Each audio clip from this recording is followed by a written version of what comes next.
Hello and welcome to Nerdarchy for Nerds by Nerds. I'm Nerdarchy Steve. Tonight I'm joined by all these wonderful nerds for some 5th edition Dungeons and Dragons. I don't know if we can encounter either of those tonight, but we're going to find out as I turn things over to our illustrious GM, Steven Partridge. Hi, everybody. Welcome to Ashes of Ardor. This is a dark fantasy D&D game. So full disclosure, if horror is not your jam, maybe tune into other things that we have on the channel. Real quick, we use Syrinscape to get immersive and all that fun stuff. We got music, we got sound effects. It's pretty great. We love it. And also, just to note, everyone here for this game is playing Nerdarchy original subclasses, which is super cool. And today there was a post about the campaign. So if you want, go check it out on the website, give us a heart, share, all that good stuff. So with that out of the way, we are going to roll a dice and we are going to get started with our recap. Robin. All right. So last session, we ended up going to the place where all the Marrow live. And we got there, we found their little settlement and everything after navigating some tunnels that we had no guide for because all of the Marrow that came with us died. And while we were there, we were haunted by this face that kept showing up and then disappearing. And I did not like that one bit. It creeped me out quite a lot.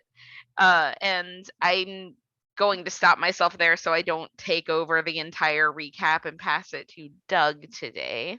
Sure. Desatrikos, the Aslari Leonins, sorcerers, Beard Yuri helped him feel confident in Shagos' guidance to follow the path through the tunnels, or at least to take what he felt was the safer one.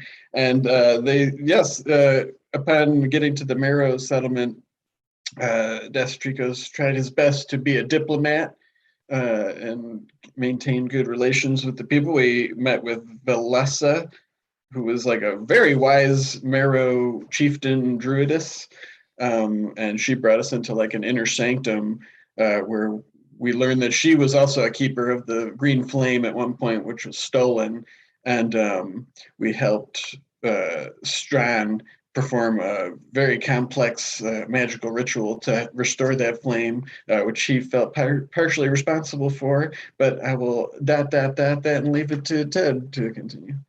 Hey everybody, I'm going to be playing Strahd Graydon, the Circle of Stone Druid. And as Dasatrikos has said, we spoke with a druidess, and she was very untrusting of me. Called me out of, "You're a Circle of the Stone Druid." Maybe it's by the stone on my face, maybe the stone on the staff that I carry, who knows? But either direction, she's like, "Your master and their newly appointed apprentice, or the apprentice after you, they stole my gem, they stole my green flame." And that was absolutely not anything that seemed like the master that I had, but maybe they hid it from me. Maybe, something happened to them. Who knows? But I vowed that, we would get it back and we would resolve this situation to some degree or another. I know that there was a bit of time where we got to kind of wander, and there was a shrine to each of the 4 different elements. Dasatrikos went towards the one with fire, and as you would expect, Strahd went towards the one of earth. It's definitely far more fitting of a Circle of Stone Druid. So I will toss it last, but certainly not least, to our good friend Dave. So clearly everyone is overlooking the most important thing that happened last session. We made a new friend at the tavern, and we got introduced to a new drink called Merc. And we ate, we drank. There was Merc for all. Mm-hmm. And one day I'm going to bring my new friend, whose name eludes me right now, to my mountain home where minotaurs are. But he had to figure out if that was feasible or not, or if we need a big fish bowl. Was it Calaris? They are not fish. No, they're reptiles. Yes, and they don't like it if you call them fish. We learned. So we learned things. We made friends and we learned things. Yep.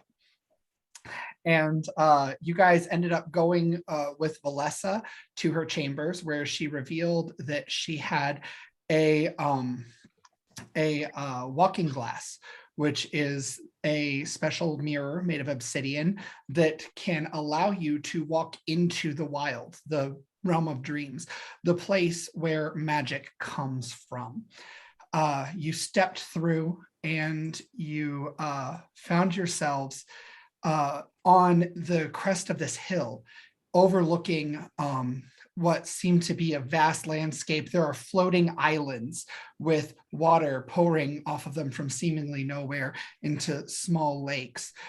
You can see that there are winds whipping up in places that seem to be rather isolated. You see that there are patches where it's just desert instead of grassland. There's a forest off by the wayside, but it's got orange and pink trees instead of your usual green.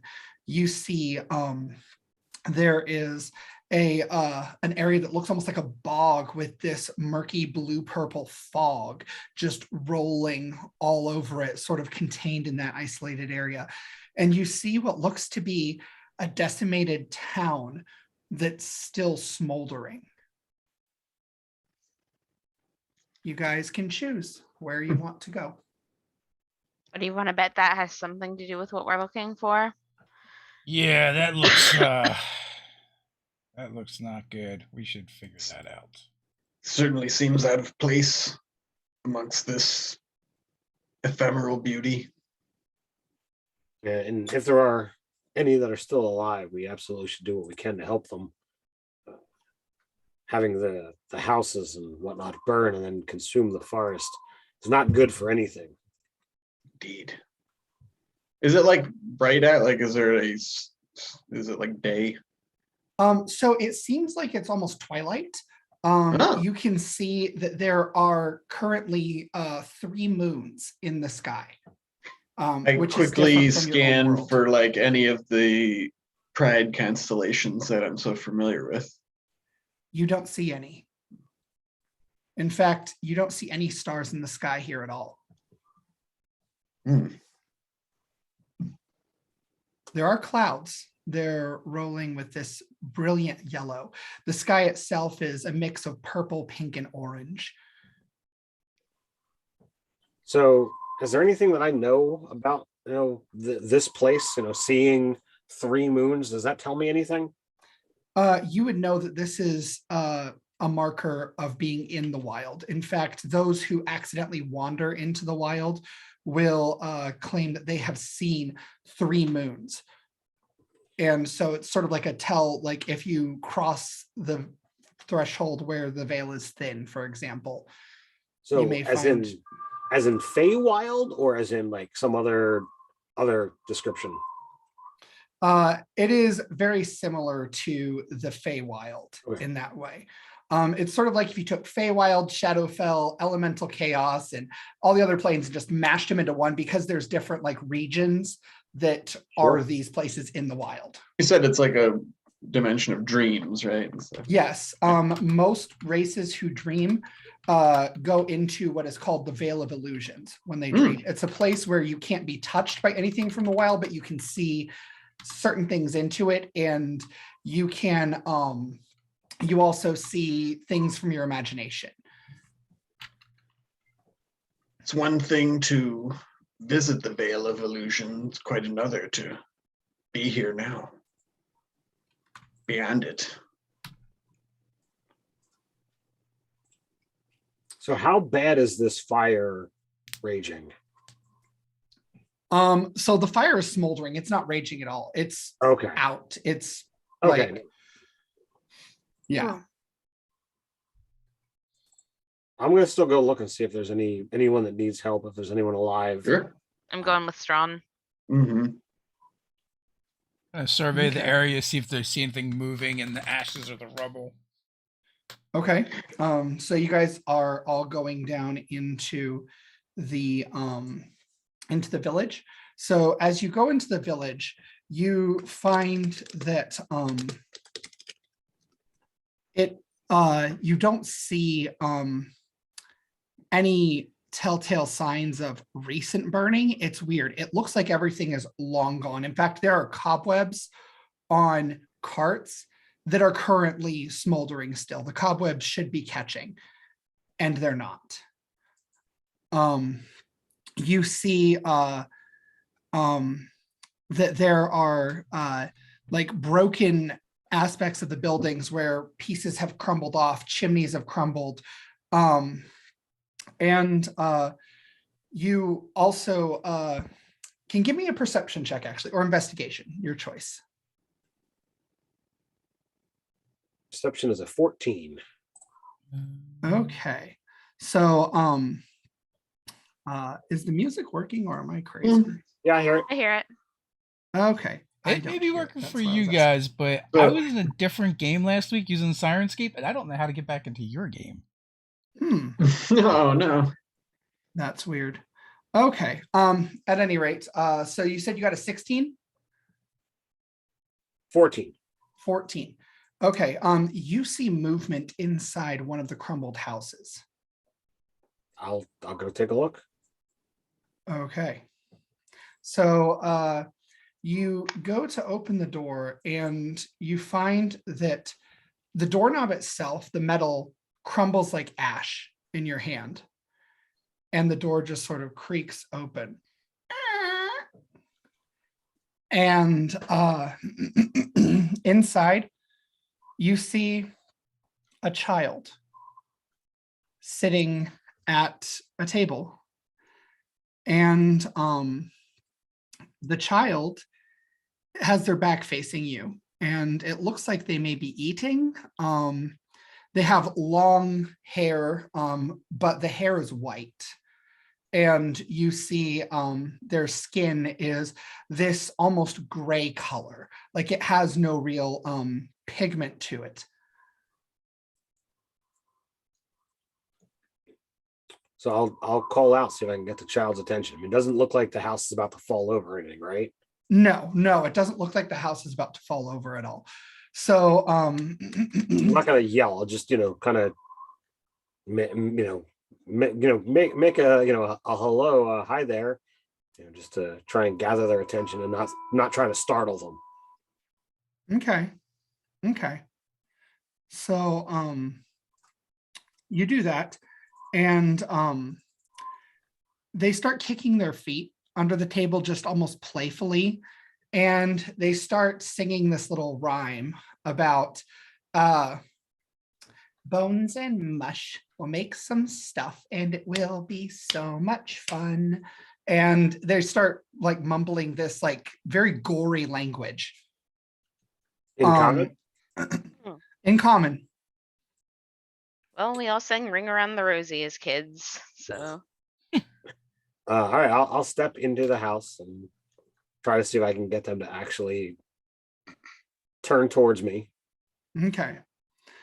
So when you do this, the child turns and they have no face. Just completely featureless. Just no eyes, no nose, no mouth. It's just blank.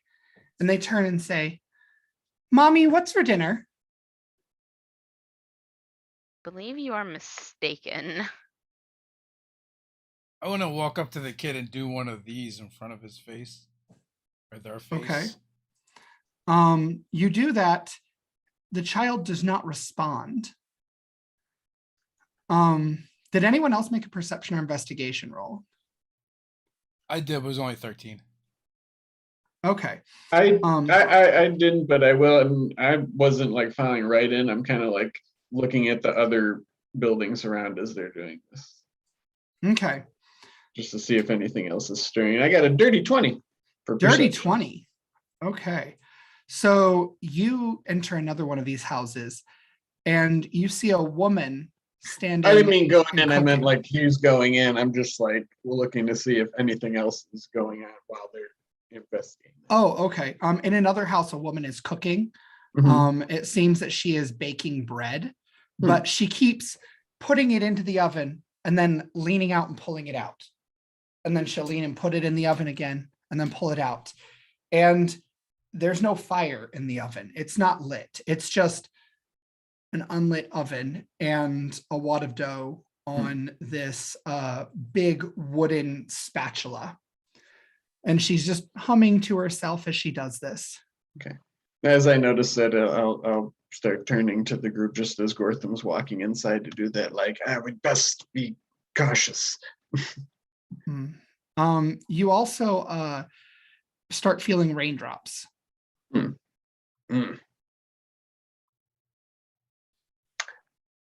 Is there like an eave over the house? Yes, there is. There are holes in the roof also. Oh. But yeah, it's starting to rain lightly.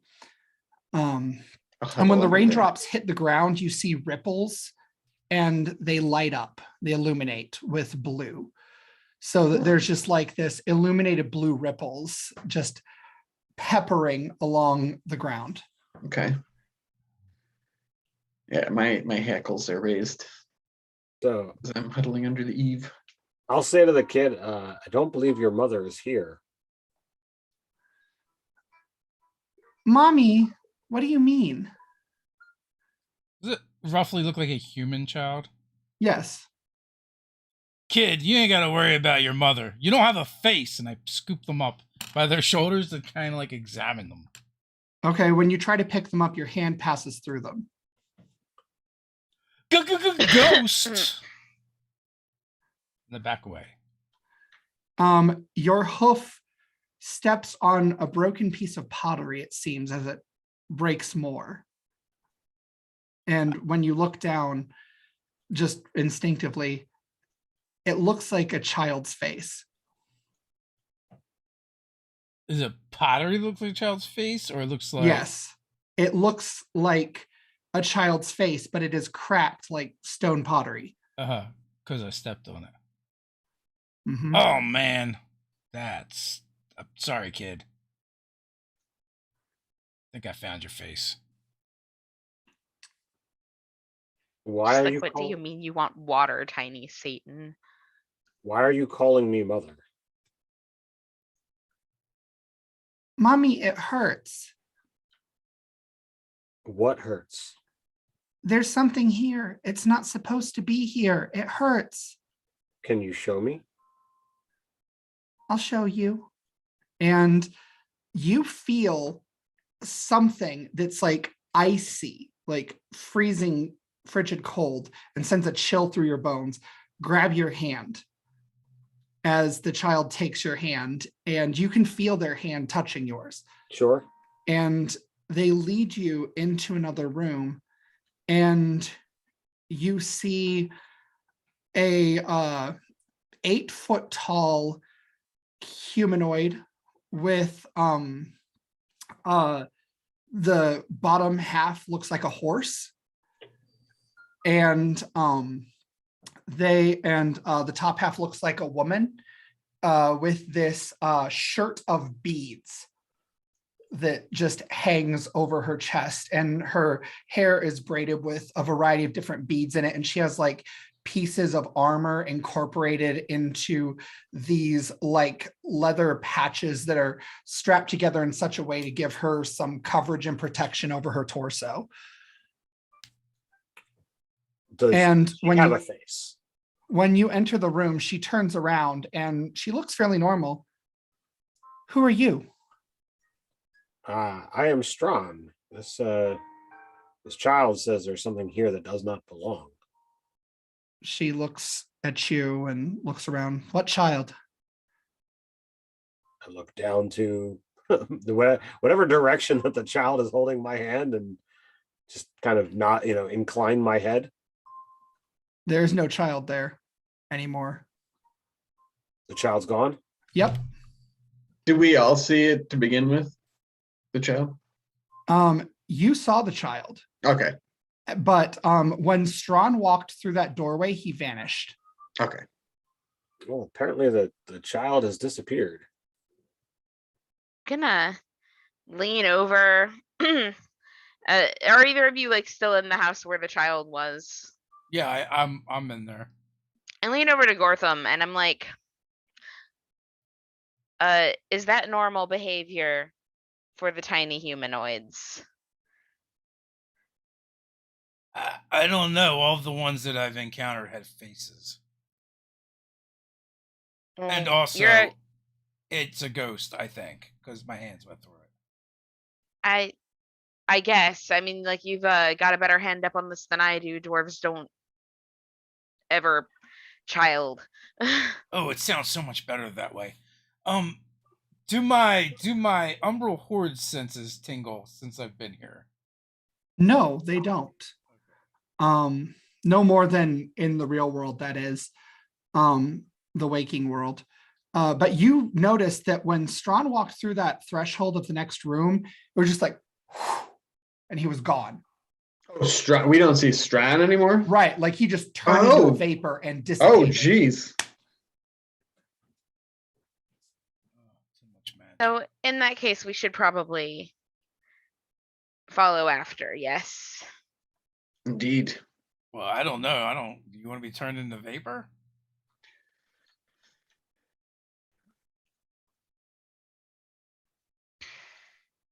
We have to know the fate of our companion.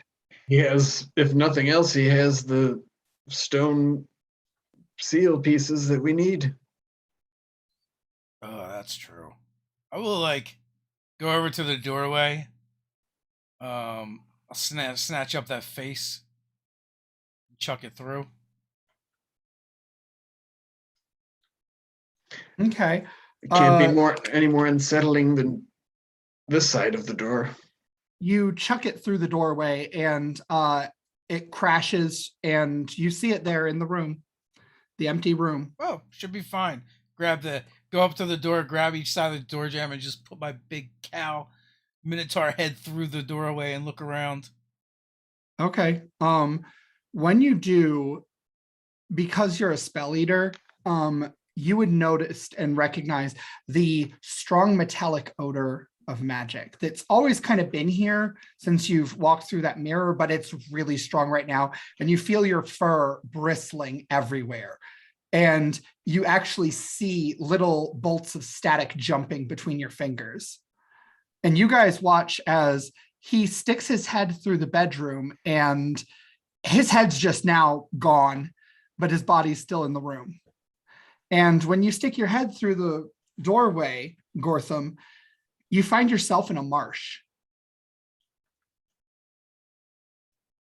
So is the doorway just floating in the air, or the doorway is built into a tree?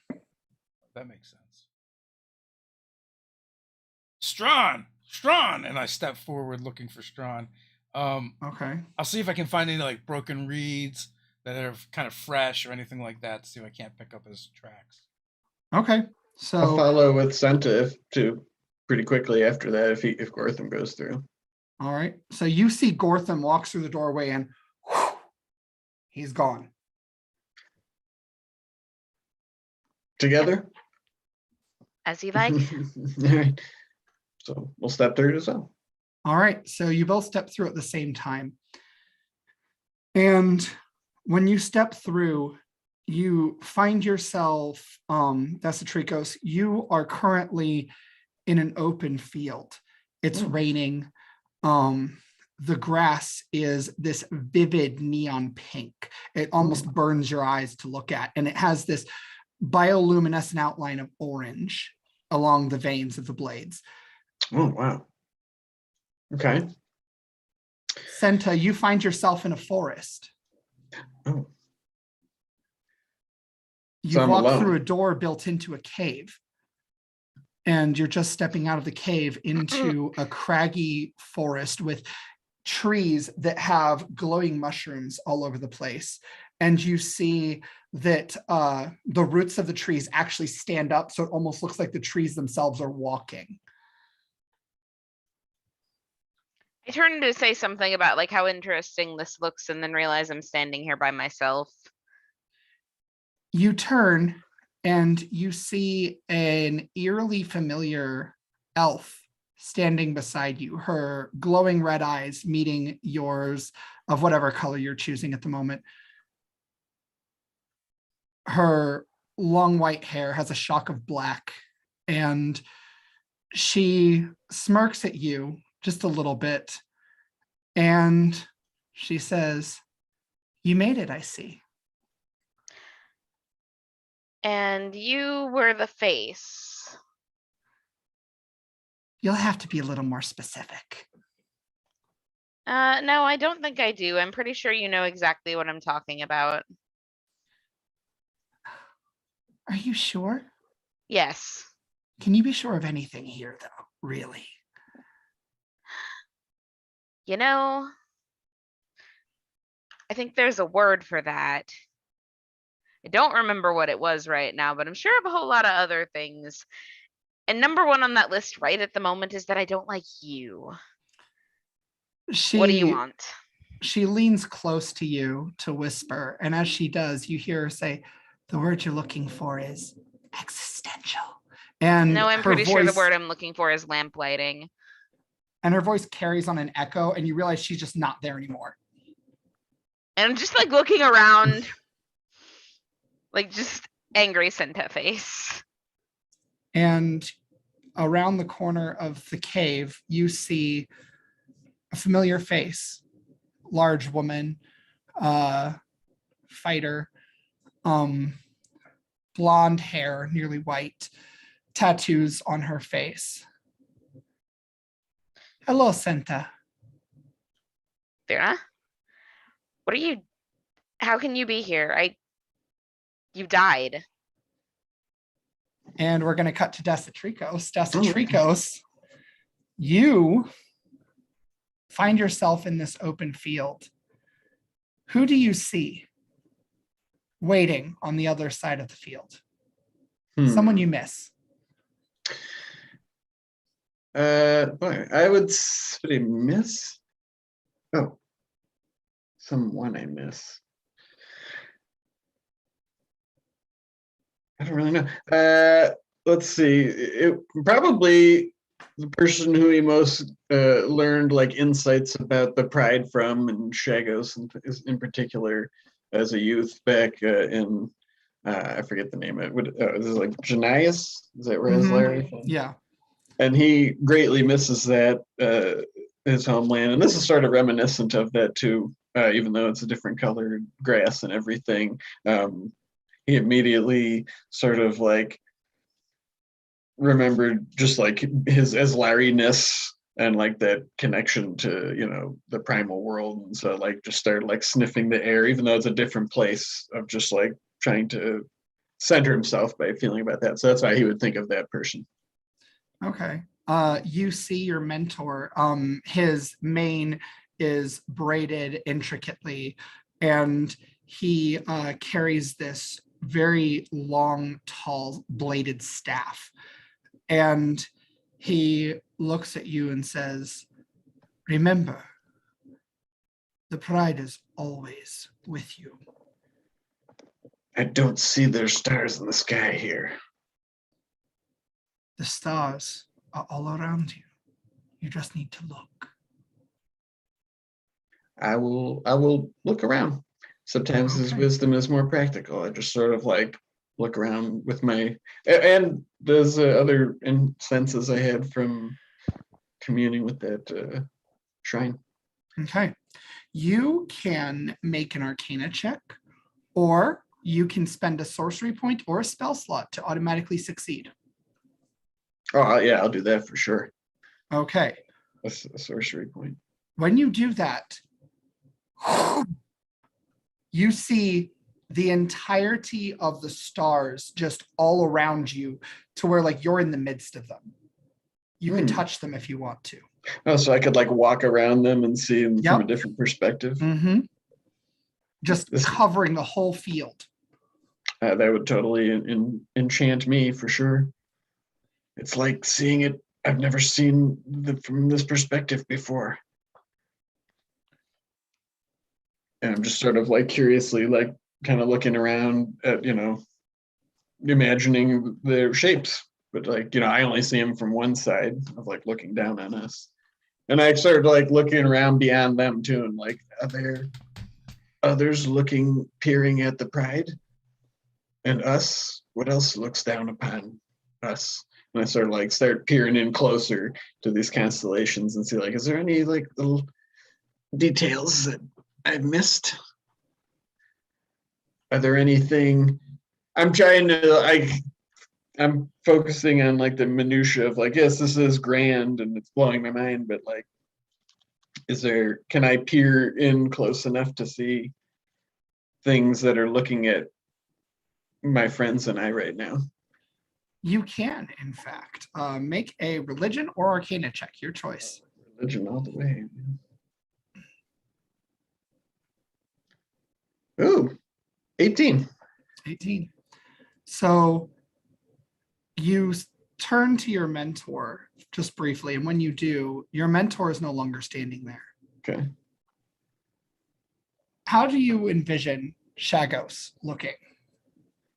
Sort of like a large, like a large looming, perfect sort of as Larry, but with much longer and like it looks like he definitely uses like the best product.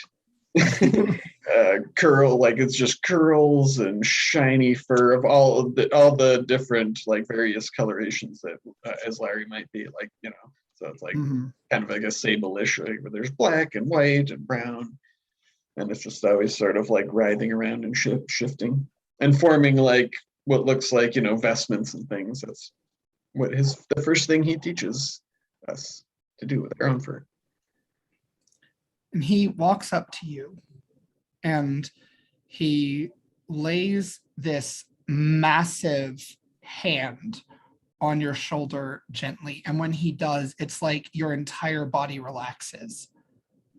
And he says, I will now show you the things you wish to see. So, Gortham, you're in a swamp and you're picking reeds. And you hear a voice, a familiar voice, actually. Tell us, what does this voice sound like and who does it belong to? So this voice sounds like a deep rumbling, and you can almost feel it as much as you hear it. And it is the voice I didn't think I'd ever hear again. It is the voice of Titus.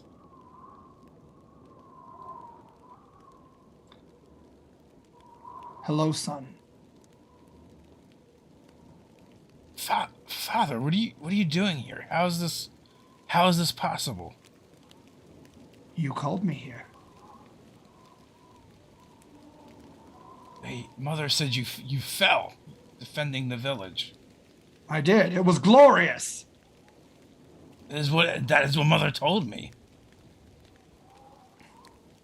But you called me. Why do you need me? We are trying to bring back the. And then I look a little ashamed. We are trying to bring back the Jade Phoenix. You're trying to bring back the Phoenix. We think it's the only way we're gonna ever stop the Umbral Horde for good. Why do you hang your head? I taught you better. Don't hang your head. And he whacks you upside the head. Well, I got conscripted into the Jade Phoenix, and as I'm still reeling from the whack in the head, like I hang my head again, as my axe ignites with a green flame blade, and they magicked me. I see. I didn't want to be magicked. I didn't mean to get magicked, but they magicked me, and the Umbral Horde has to be stopped. Son, take a seat. And he kind of like goes over to this place where there's a log just sitting there, and he takes a seat and it cracks a little under his weight. You hear like crunching wood. And he says, being here has taught me a lot. And there's more to the worlds than just what we see and feel. Magic is powerful. It's dangerous. It's terrifying. but it is a part of the world. And you learn a lot when you die. Are you sure we Actually, can't just kill it the way we did the gods? I don't know. To be honest, I'm not even sure I'm here. I could just be your imagination. But whatever it is, magic is a part of the world. It is what it is. And if you wield magic, wield it well. Don't abuse it. Don't misuse it. Don't pervert it. I try to only use it against the Umbral Horde when I must. Stop the spread. A couple of my friends use magic. Hoping one day I can cure them. You know, maybe they don't need to be cured.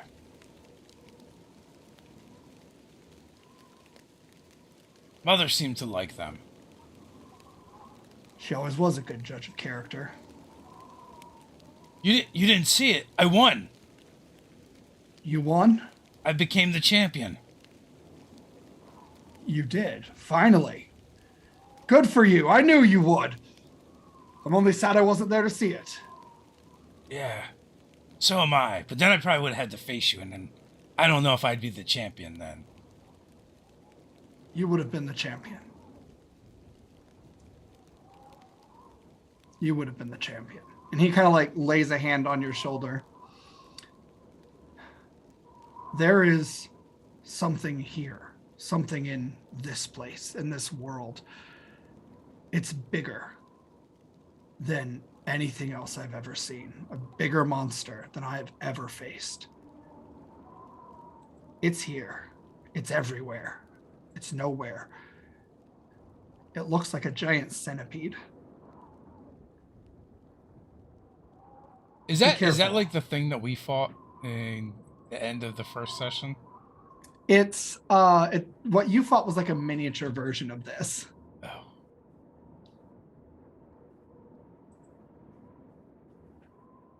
There are things in the world that I've learned.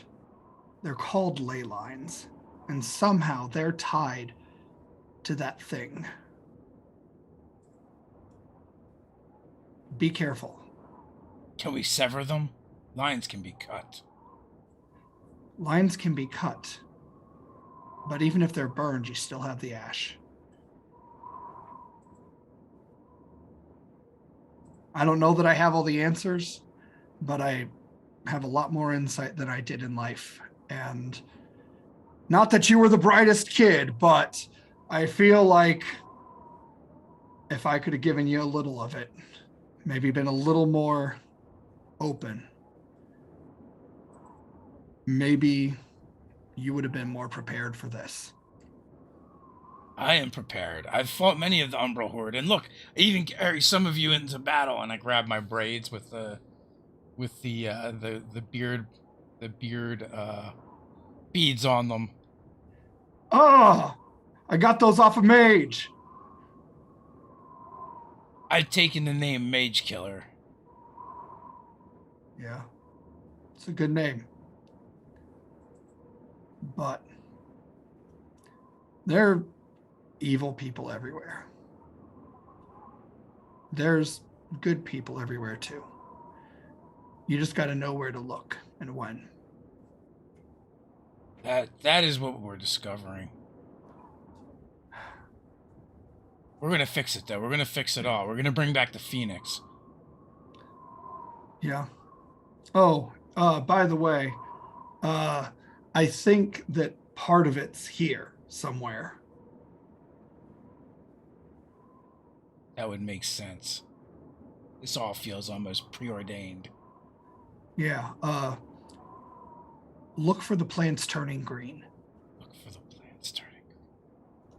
Aren't plants already green? He hits you upside the head. Look for the plants turning green. Right. I will look for the plants turning green. And then I will lunge at him and try and wrap him in a bear hug. As soon as you do, you miss, and there's just nothing there. Face first in the muck. And we're going to go to Strawn. So, Strawn, you are facing this centaur woman. Centaur, I don't know. Both work. So, yes, you are facing her. She looks at you. What are you doing here? The child was here a moment ago.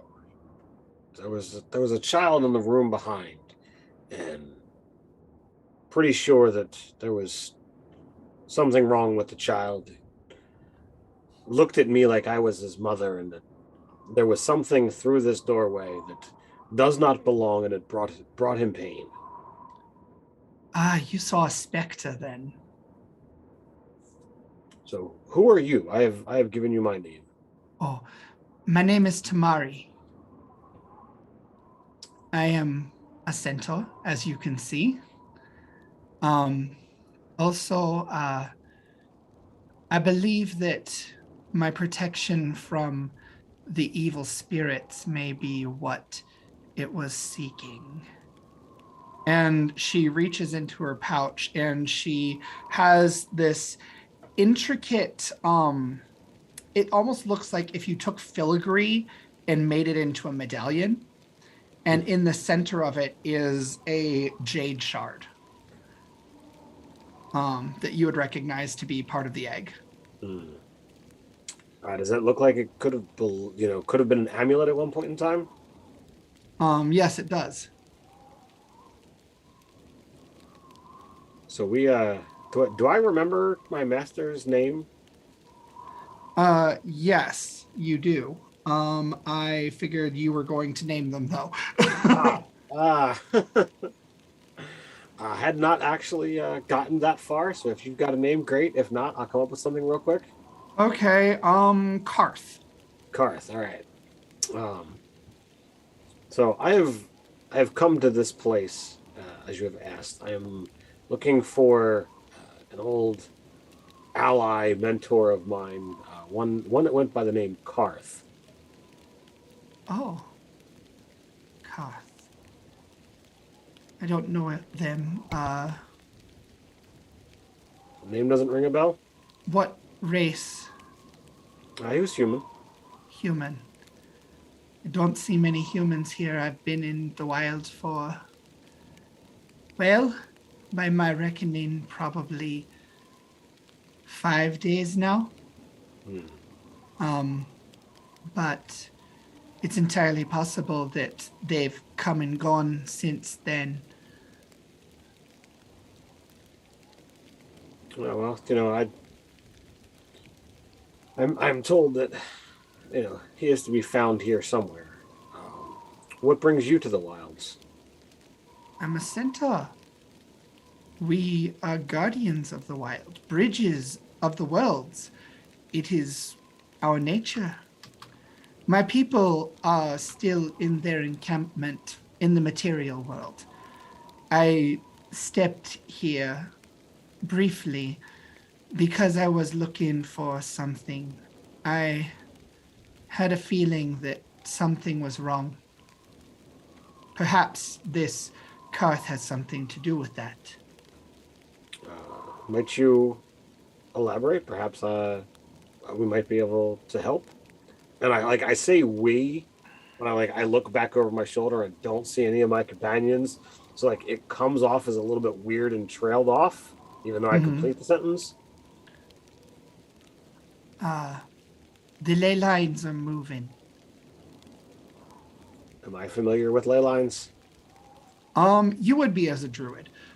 Ley lines are rivers of intensely concentrated magic in the world. They usually cause any sort of convergence point where they cross to be a gateway into the wild that most don't return from, so you tend to avoid convergence points. Sure. I'm familiar with ley lines and practices of several different types of magic. Perhaps we might be able to aid each other. Perhaps. You said you had companions. They were here, but apparently I don't hear them. This is a strange place, and while I know something of magic, this is my first time within the wilds. All At roads least, in the you know, wild unguided. meet. Say again? All roads in the wild meet when they're meant to. Well, then perhaps we were destined to meet. Perhaps. If you like, you're welcome to join me. This amulet offers a degree of stabilizing power. Do you know what you hold? An amulet? Within the amulet, do you know what that stone is? It's a relic of my people. We've had it for a very long time. It's something that whoever ventures into the wild carries with them to ensure that they do not accidentally trip and fall into another part of the wild. It's very easy to do around here. Well, I can tell you that. Well, let me ask a question first. And it might be one that is stupid, but I'll ask anyway.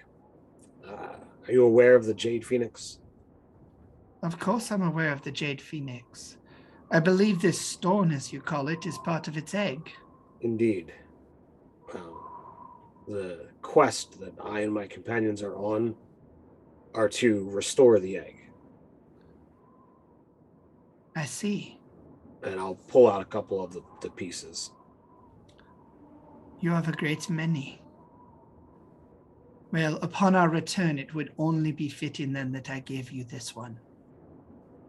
Well, then, as I said, perhaps it was destined that we meet. Destiny is a fickle thing. But Well, it's not to I'm say it doesn't exist. I'm not saying that, you know, everything is pre-written. We have our choices and we get to do things, but there are times when the stars align for the better or the good of the world. We are hopefully at a moment that is leading in that direction. I see. Then perhaps you should carry this, and I will stay with you. I trust you. And she meets your eyes from her very tall stance as she hands you the medallion. Well, having just met and placing this much trust, something that is a relic and protector of your people, you show quite a lot of faith. I'm glad that my sincerity has come across. And I'll, you know, kind of like lead in a direction of like, all right, I don't know where you're looking to go, but lead on, and we can walk together. She laughs. You don't need to walk in the wild if you know where you want to go. Where does your heart desire? Well, I mean, at this point in time, the things that is most important is, you know, finding the pieces of the stone, put them together so that we can deal with the Umbral Horde and the Jade Phoenix can properly return. The wild works much like magic in the material world, but easier. You have but to want, to ask, and then to let yourself have. Do we need to hold hands if you are to come with me? If we don't wish the same thing, I would hate to be sent off and me holding something that is precious to you. I have the discipline to adjust my desires. I want to go where you go. Well, then I will conjure that thought. I don't know if I need to roll or just, you know, it happens. Nope. We'll get back to you. Senta. So you find yourself staring up at Virna. You can't be here. I know you're dead. What's dead in the grand scheme of things, really? I don't know, but that definitely sounds like a you question. So is that one of those rhetorical questions then?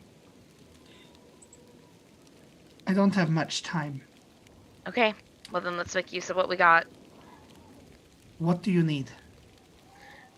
We came here chasing down a fragment of the shell of the Jade Phoenix. It's around here somewhere. It was taken by a student of the same master that Strawn had. I need to find where she is. Oh, was that the strange girl that you were just conversing with? Unfortunately, I don't actually know, but it seems likely. Ah, okay. I can take you to someone that can help, Okay. but you may not be ready. When am I ever ready for anything? All right. Follow me. And she holds out her hand for you to take it. And I do. Zero hesitation. I trust this person. As soon as you take her hand, you find yourself standing in a cottage. There are bones dangling on strings, just blowing in this breeze that blows freely through the shabby windows.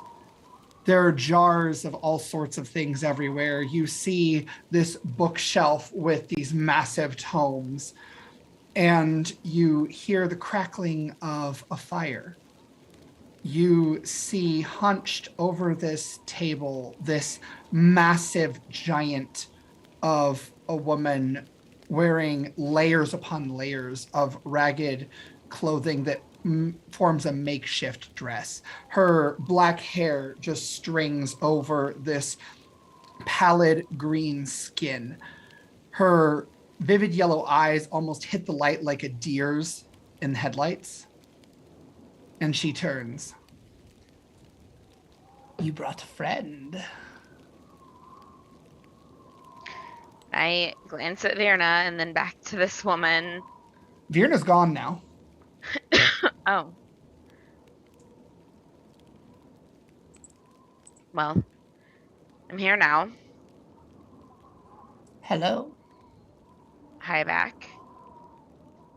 You are friends with my daughter? Huh. Well, I suppose if Virna is your daughter. She is. What do you want?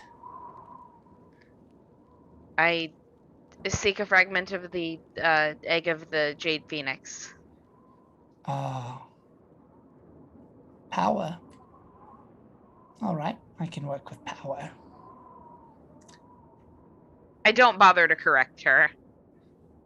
So, who are you? Cinta. Senta. Child, I know what I just did. She does not. You should not give your name out so freely here. No? No, it's a bad idea. That being said, I won't abuse it. Not now. And these long, spindly fingers just extend on this arm, and it's like her clawed, talon-like nails, like just sort of brush a hair from your face. So, you want the jade shard, huh? Yes. It seems to me you don't know how to move about the wild. Clearly not. The wild is magic, child. Magic is the atmosphere. Mages here can do whatever they please. Dreamers, depending on how smart they are, can do different things. But most only get the effects of what mages do in your world, a very dampened version of being able to grant their own wishes.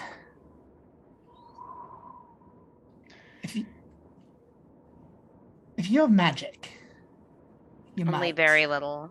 You might be able to do something on your own. Where do you want to go?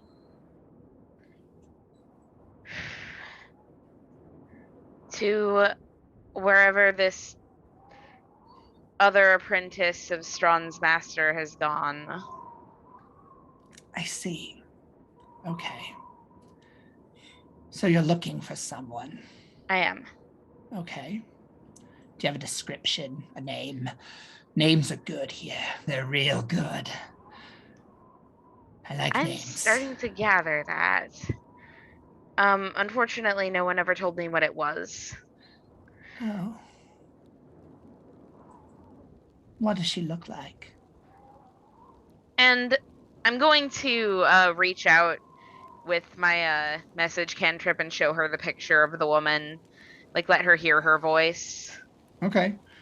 When you do, it's so much more powerful than it usually is. And you feel your magic eases out of your mind and you see the exact image of what happened projected in front of you as it replays for her the way you want it to.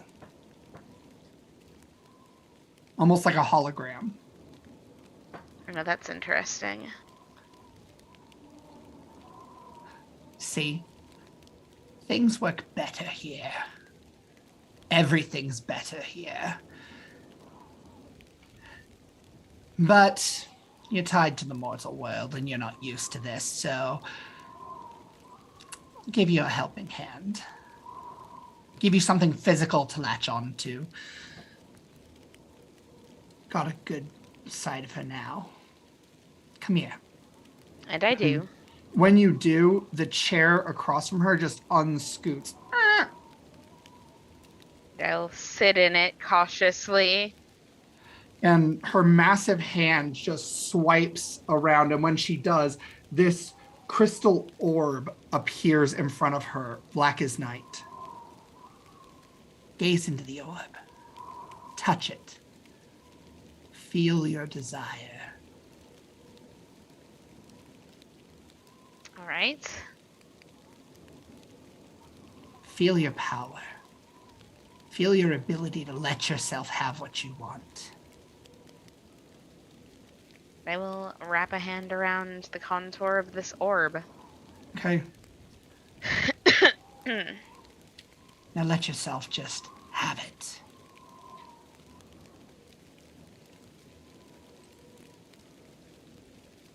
All right. So like Cinta came here and her crystals were all blue, but they leach white while she's doing this. Like when she says let yourself just have it, like that's just the first thing that happens before whatever happens next. Okay. And when you do, you look into this orb and you suddenly see a vision of the mother tree.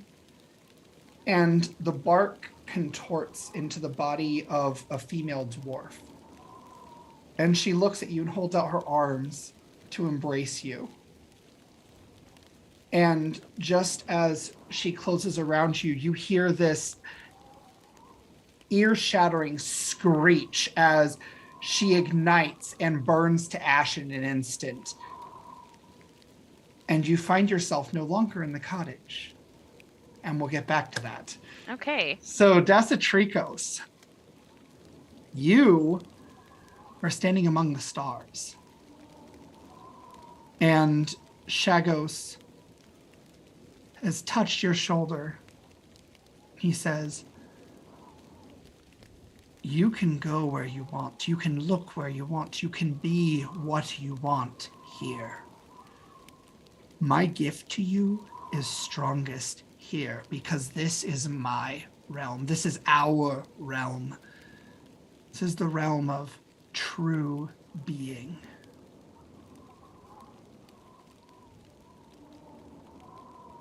What do you want? What do you need? You're muted, Doug. Sorry. Yeah, as I'm hearing those words, I'm sort of just like taking it all in and like kind of closing my eyes and trying to like hear beyond Shagos is saying. And as he's saying that, like my mane is sort of like just growing on its own accord, and it's seeking a lot of things. He misses home and he hopes that all people can one day see the benefit of Aslari culture, but all of that is meaningless unless he fulfills his duties that took him far from home. And so he's sort of like stretching at his mane to try and like seek his companions right now because he knows that they need each other to complete that mission. Okay. So sort of like trying to find them amongst these stars or whatever they represent, but reconnect with them. Make an Arcana roll. Okay. I'm going to use my inspiration. Okay. Yeah.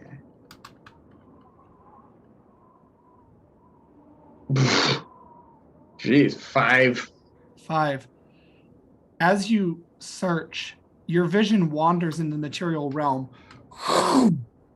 and you find yourself looking over the continents, the world.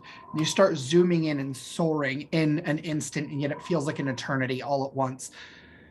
Very briefly, your vision sticks on a human. You think it's a human. Okay. They're completely covered up. You see they have like this hat with these dangles that have knives on the end, their face completely covered, and they seem to be hiding around a corner right now.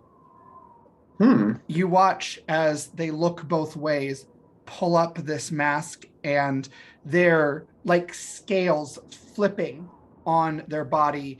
Their entire form changes into someone else, and they begin walking down the road. You said they had a mask. Yep. Is it a mask that me, Doug, as the player, would recognize? But Yes. The character would. Yes. Actually, that's Laria from that area, right? No. It's another canon. Okay.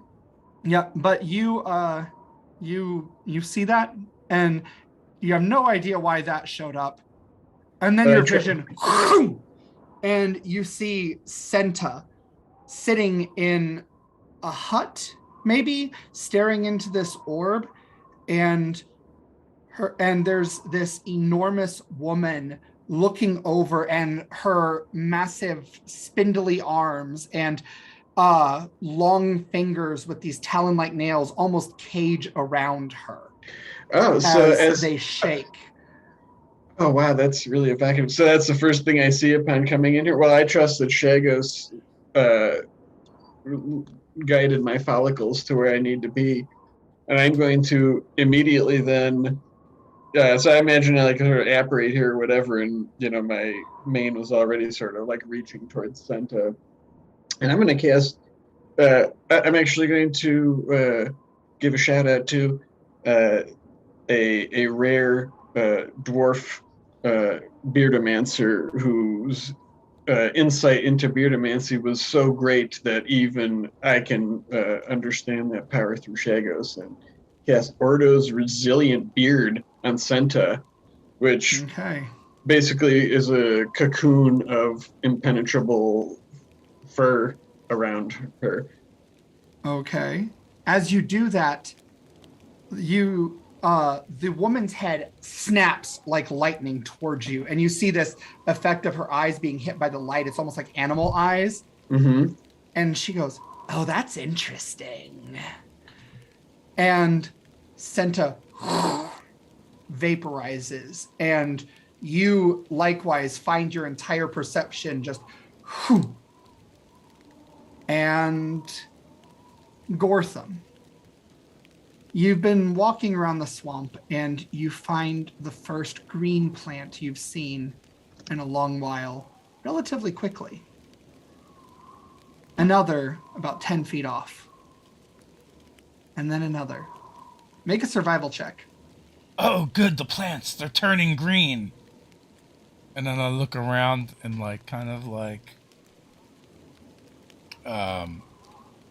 flinch reflexively. Mm-hmm. Well, that's either good or bad. Oh, okay. That's a 6. A 6. So you just keep following these plants, and it's weird. It's like, what's going on? And all of a sudden, you find another plant and you step on one and it ignites in green fire and whew, and all of the plants in the area turn green with it. Oh. I want to green fire my axe and touch one of the Okay. plants. You do that, and like wildfire, it spreads, turning all the plants in the area green. I've been begin running, chasing it. All right, you begin chasing it. And all of a sudden you hear what sounds like a child's scream. Just, ah! And a human-sized, child-sized person lands on top of you, kind of in your horns, and is like grabbing on for dear life. So like their leg with their pants is just covering your eyes. And they're like, what are you doing? What's going on? Everything's on fire. I paw at the ground with one leg kicking behind me and then begin shaking my head violently back and forth and throwing myself all around. Almost like I'm caught in the mosh. Okay, so you are a bucking bronco sort of situation, and this person is going to try to hang on. Make an athletics check contested against this.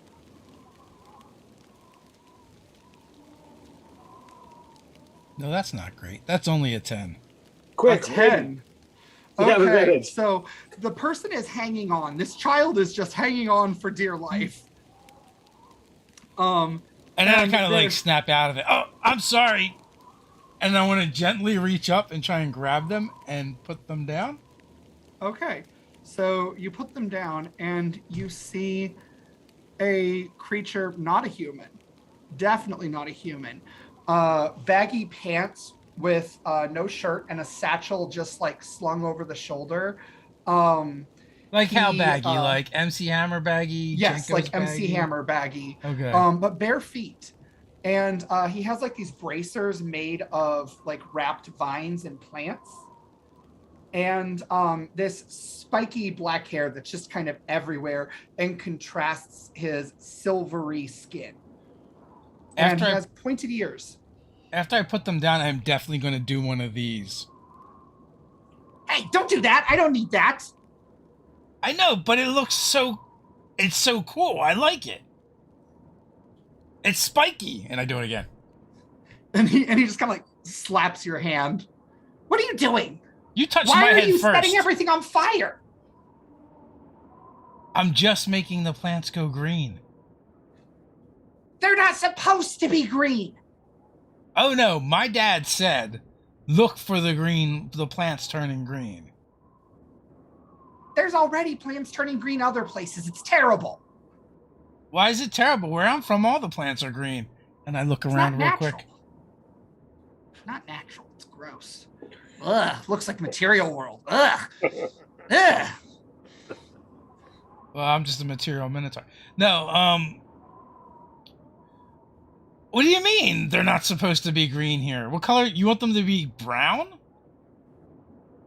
No, they were pink and purple and blue, like normal colors. Oh. Well, what's making them turn green? You, apparently. Oh, it's not me. It's the Jade Lotus. Oh, you're one of them. Kind of. I got conscripted. What's your name? I'm Gortham. And he starts like cursing, like in this child voice. It's almost amusing. No, really. What's your name? What is your name? My name's Varley. It's nice to meet you, Farley.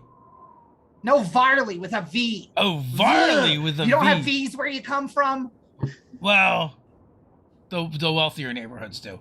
Varley, I'm pleased to meet you. My name is Gortham Mage Killer.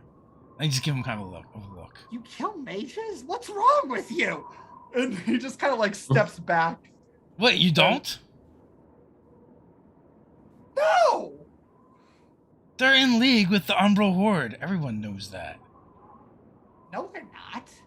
What are you talking about? They're Nothing could be further from the truth than that. That's how the Umbra Horde was even created. Magic created like half the things in every world. You're a magic user, aren't you? I bet that's what a magic user would say. And he whacks you on the head with this staff. And he's like, no, I'm not. But if I was, I'd still hate you because you're still dumb. You know, you're the second person to tell me I'm not smart today. Well, then maybe you should take a clue, huh? You're a very rude little person. You're rude too, so we're even. I didn't jump on your horns. I didn't jump on your horns. I fell out of the tree that was on fire, where I was pleasantly napping until you came along with your death axe. Your mage killing and all that other business. Well, I'm on a very important quest, but you wouldn't know anything about that. Oh, I know everything about it. Your important quest is to burn down the whole forest. Heck, you probably want to burn down the whole dimension while you're at it. I look around. Is the forest indeed burning? No, it's just green. I don't see any fire. Or It burning. looks like the material world. It's gross. Ugh. Listen, I knew when I was given this, it was the stupidest thing. Take it. And he throws the satchel in your face. I will grab it. All right. Inside is one of the egg shards. Hey, I've been looking for this. My dad Yeah. was right. I don't need to turn anything else green anymore. I know I was trying not to, but I can't help it. The darn thing just does it. But now that you have green fire, like you do something with it. That's a good idea. I light the green fire on my axe and touch the piece. That piece was supposed to be like, you know, it's handed down among the gnomes. I'm supposedly supposed to be like picked or something. It's terrible. Gnomes? Yeah, I don't think I've ever met a gnome. Are you a gnome? Yeah, most of us live here because the material world is stupid. It's not all bad. Some of my best friends are from the material plane. Yeah, and apparently some of your best friends aren't mages. Well, that's true. Although I do have a couple friends that are mages. I'm hoping to be able to fix that at some point.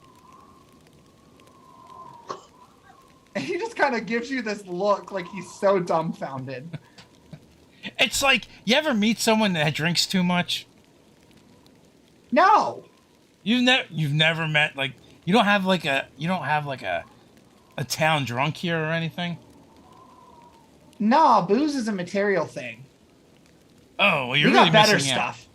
You're really missing No, we got out. better stuff. But better. What's better than booze? Natural stuff. And he kind of gives you a wink. Natural booze is natural. It comes from natural stuff. Nah. You like fire a lot. I'm surprised you haven't had any of it. Anyway, maybe we'll get some sometime. Anyway, no, I hate you. You're terrible. What am I saying? I See, don't you think got you me all hate me. confused. I think you actually like me a lot. You even hung out on my horns. You don't just hang out on anybody's horns. That would be weird. That better not be a euphemism. I wink at them. Oh, sorry. Big words. Me no likey you. Huh. Is there any brown vegetation near me? Nope. Well, I don't know if I can. Maybe I can undo it, and I'll try and touch the green stuff with the green flame. Nothing happens. Nope, definitely can't undo it. I guess you're stuck. Is this where you live, right here? Well, it was until it turned green. Now I'm going somewhere else. Yeah, that might be a good idea. I'm going somewhere else too. You want to come? No. I want to get away from you. Also, you just belong with the other green people. This is stupid. And he hits you on the head. And when he does, it's like everything flashes briefly, and you find yourself standing among Desatrico, Senta, and Strawn, and a centaur lady and all of you find yourselves in a clearing of a forest. And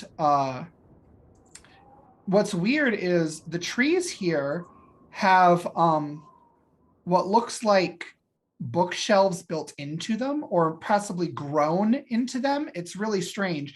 And you see scroll tubes and books everywhere.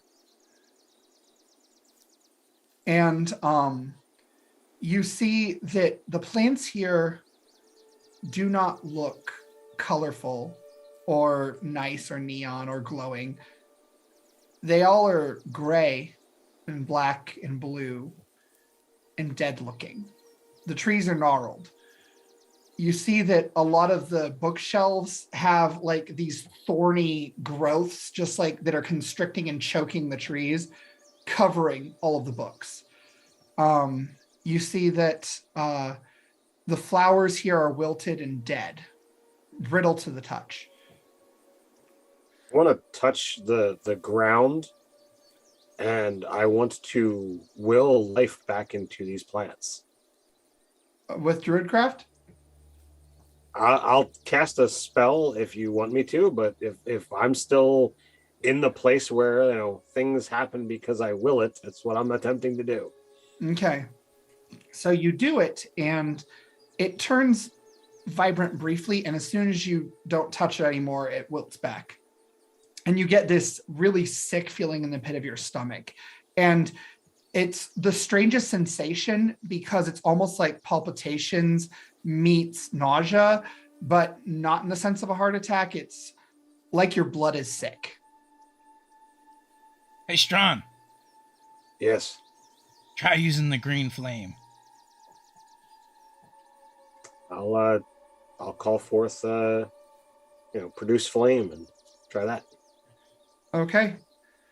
You do, and you can produce flame. But when you try to ignite a plant, it snuffs.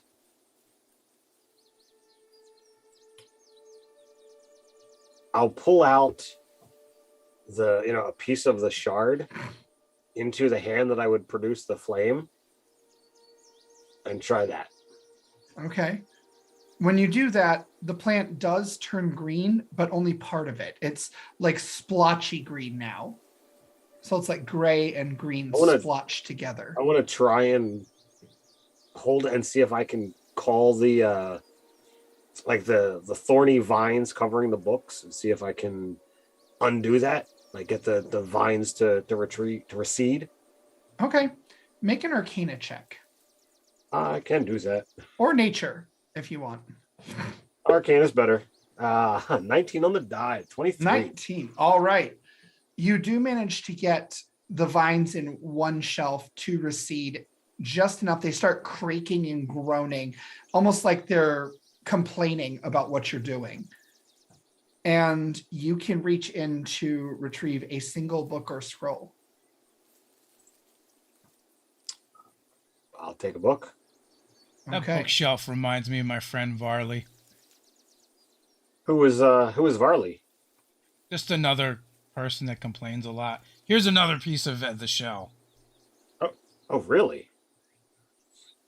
That's incredible. It really is destiny that all of you have come, isn't it? And I'll begin a round of introductions. Okay. In the party. All right. And So- Senta stops you and is like, no, we're not supposed to use our names here. I learned that. She is not of this place. She is merely a visitor like us. Does that I mean am. it's okay to use your name with her? Oh no, I definitely used my name, but I got a name in return. I don't know if that cancels it out. Does it? I don't know. There are great. There's a great many entities watching all of us to some extent. Be wise to be careful. Yeah. She is a centaur. Her people are in the prime as well, and they take pilgrimages here to kind of study and learn and protect. And I'll pull out a piece of the amulet that she had, or a piece of the egg in an amulet that she had. She gave me this, that we're even closer to our goal. You both managed to get another fragment? Indeed. Yeah. And Senta is like, My gnome friend Varley gave it to me. we've all had much different experiences here, I see. Senta, what was going on just a moment ago? It looked like you were in danger. I met Verna's mom. Do we know who Virna is? Yeah, we used to work with her before she died. Oh, yeah. Yeah, she was your fourth before Gortham. Oh, okay. It was really weird. She was there, and I know she's dead. She couldn't have been there, but she was there. It looked like she had some sort of scrying mechanism that you were peering into. Did you see anything? Did I? Just your mother tree, like I mentioned, and then she screamed and died in a fire. Right. I described that. Even before we came here, there was someone watching us from afar, I believe. I think that might be the apprentice we're looking for. Did the woman call herself a mother? Yes. There are no mothers in this world, except one. The one you don't want to meet, ever. Kind of old woman covered in draperies, very long fingernails. Yes. She seemed perfectly fine to me. She's one of the three great evils of the worlds. I can't imagine somebody raising Virna that's like that. Is she a magic user? Everyone here is a magic user of some type, just about. Really?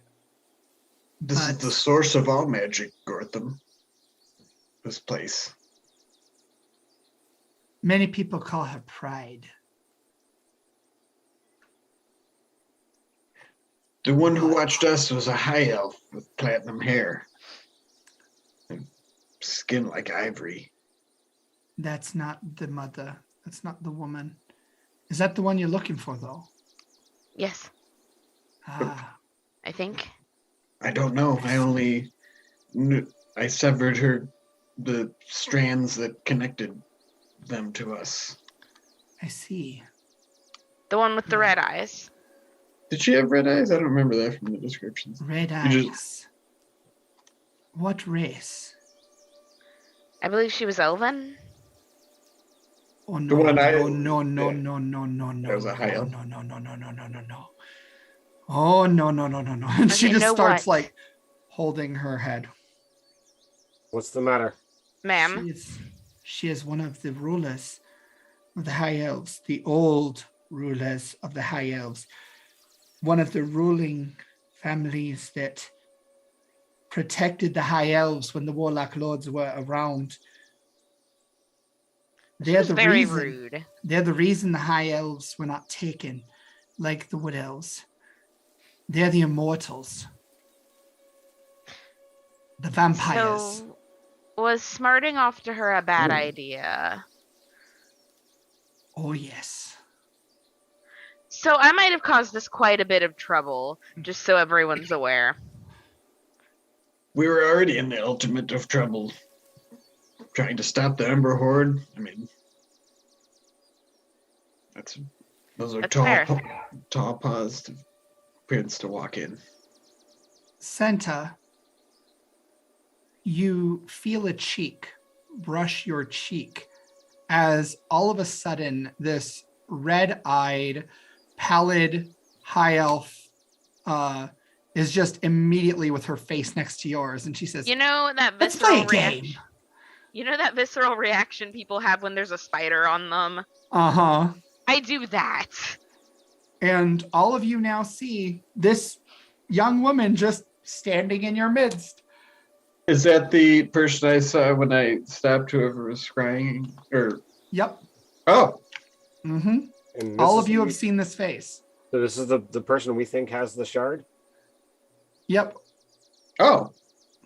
I'm not sure I think that anymore. Like, You are the apprentice of Karth? You might say that, I suppose. It's a little bit more like he's my toy. I think you'll find that's a more heavy stone to lift than you imagine. I look over at Strand. And she starts like laughing in this maniacal, like almost like uncontrolled laughter. And she's like, no, that's a heavy stone. And she points, and Strawn, you would recognize the features of your mentor, except they are now present in the face of a hulking 30-foot tall jade elemental. And you see that embedded in the chest of this green creature is the egg shard. And there's like these red cracks that are glowing just all around it. And it looks like the blood has somehow mingled and corrupted. And the red turns black as it gets deeper into the stone before it vanishes. Now, does the shard look okay, but like what it's Yep. turned into is corrupt, or is the shard Mhm. corrupt? Yep, the shard is okay. Okay. Well, that doesn't look good. Swing my axe at her neck. Okay. And yeah, like it's time that. to roll initiative. Okay, sure. So, oh my gosh, they got a natural one. I believe this is the game where I have alertness. Well, if It it makes you is feel any better, I doubled that with my roll. dirty Okay. 20. I got a 17. I have What do a you 4 want? to. Okay. So who had, sorry, I missed those. Oh, yeah. So Robin, what did you get? Dirty 20. Dirty 20. Okay. What did Desatricos get? 17. 17. Did Gortham beat either of those? I got a 21. Okay. So Gortham goes first. Okay. So Gortham, you are facing this massive elemental. What are you doing?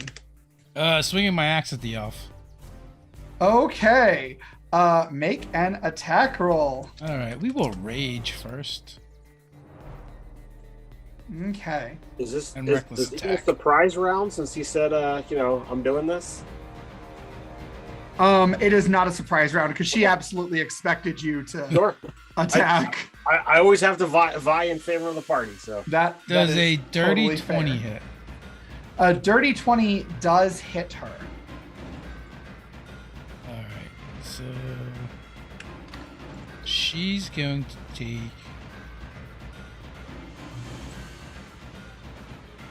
Okay. 12 points of damage. my first Okay. attack. 12 points of damage. And what kind of damage is that? That is silver slashing. Silver slashing. Okay. So Silver slashing. she takes 12 damage. Does an 18. And you swing this axe Uh-huh. and it slices, and you see the wound silvers a little bit as you hit her. And yes, an 18 also hits. Okay.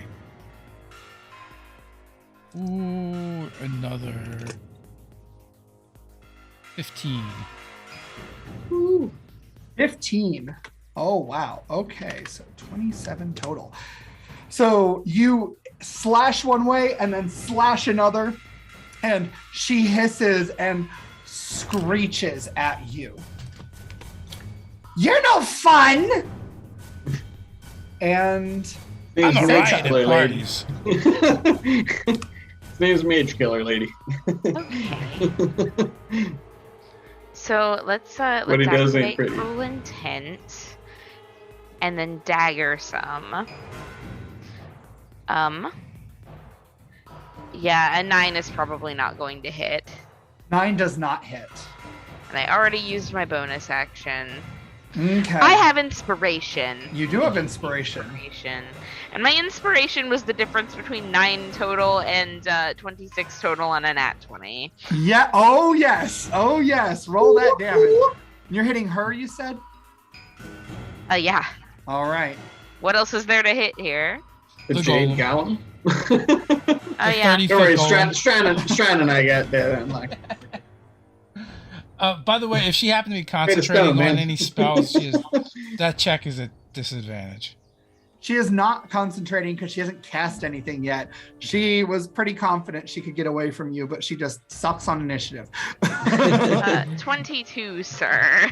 22 damage. Holy cow. Because Gortham's right there, so I get my sneak attack. Yes, you do. Yes, you do. Man, all right. So Senta deals a vicious blow as you just like, well, what do you do? You tell us. Oh, I'm gonna like just come in right up the front under the rib cage and like mess her up as much as possible. Okay, so when your dagger, it's silver, right? Yeah. When your dagger goes up, she actually pulls back just enough. You don't actually gut her, but you definitely catch her with a slice. And you see that this blood starts pouring. It is red, but as it starts pouring, you see that some of it starts leaking back up in reverse because you're pretty perceptive. So you'd be able to notice that this happens. Okay. So, yeah, that's a Tricos. You're up. yeah. So that golem just sort of like apparated at her will, right? Basically. So it's one of those things you're not sure if it apparated because you're in the wild or if Right. it was always there and you didn't notice. Yeah, right. But it's like it's you said it's like really large, like 15 feet tall or something. It's 30 feet tall. 30 feet tall. Yep. Well, I don't know if it's bad game design on our part or whatever, but there's no size restriction, so I'm going to use sorcery, my font of magic, to turn sorcery points back into a 4th level spell slot Okay. and cast Ordo's Binding Beard on the golem, Okay. which is a spell attack roll, so I'll do that. Okay. And if I hit, it'll be restrained. So let's see, spell attack roll. Oh. Would be...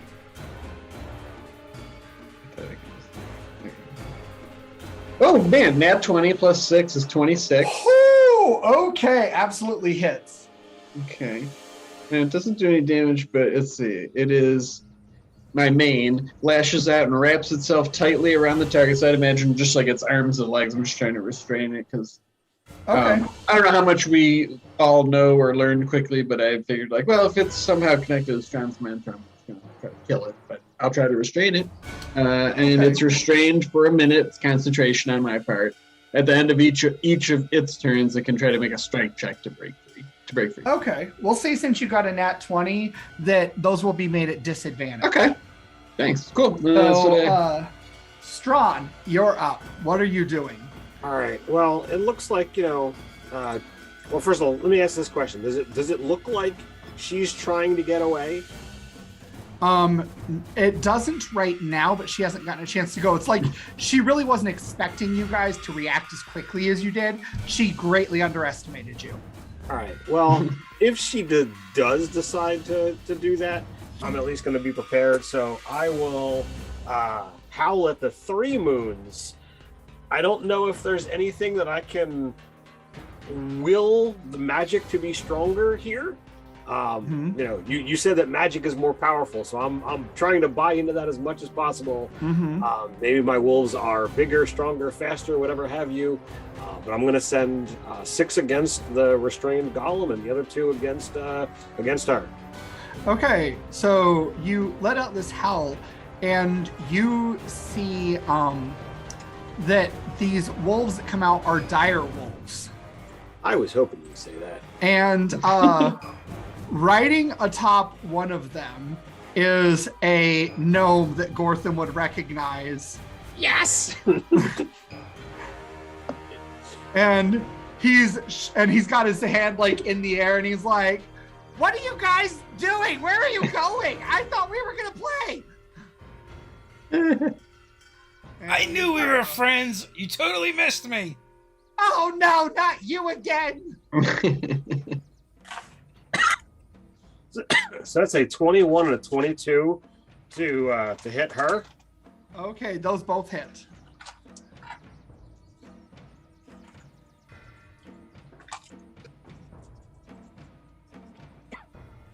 She can make 2 strength saving throws. DC 13. Okay, well that was a 13 on the die, so that one makes it. And that is a 19 total, so yeah, that makes it. 18. So 24 points of piercing damage. 24. You know what? I'm gonna have to get out a calculator here because I am just not in a calculating mood in my head for some reason. So you said 24? Yeah. All right. So she is just now looking bloodied. And you see that as these 2 wolves gang up on her and bite and just like get all these little nips in and nicks. You see she's leaking blood, but you also would notice, Strawn, that some of it seems to be reversing back into her a little bit. Sure. Like it's siphoning back in. Okay. On the 6 attacks on the golem, the lowest I have is a 17. Everything else is 19 or higher. 17 hits. Okay. Meets beats, so. Yep, sure.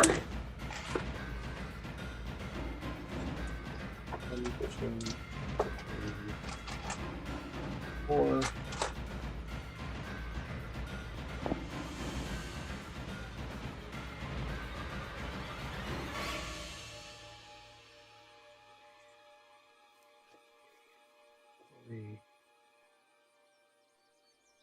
That is 50 points of piercing damage.